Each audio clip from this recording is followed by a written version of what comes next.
Not knowing the truth. In the early part of last century, many of the Lord's people were led to see from the Word the simple and scriptural way of how Christians ought to meet for worship and testimony, free from all human traditions. God and the Word of His grace was seen to be all they needed, Acts 20 verse 32. It was no small matter to leave old associations and break many tender ties, but the truths they had learned had become so precious that they were prepared to suffer the loss of all things for Christ, and for the excellency of the knowledge of Him, Phil 3:8. A new generation has arisen among us who have not had the same exercise of heart as their fathers. Many of them have a shallow conception of the truth of their church position, and are unable to give a satisfactory reason for where they are.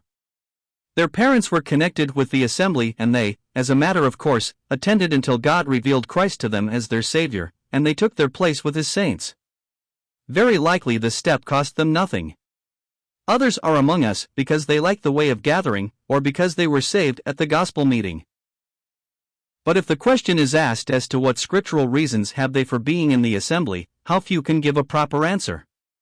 Though this may be the case, we are, however, thankful to God to see them all where they are, and hope they will be happy in the Lord and in the fellowship of His people, yet we would very much like to see an apprehension of the truth which gathers us to the peerless name.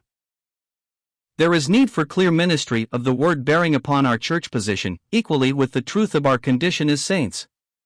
Such teaching is plainly before us in the Word, and can be so presented as not to foster in the heart a feeling of self-complacency, saying, "We are the people."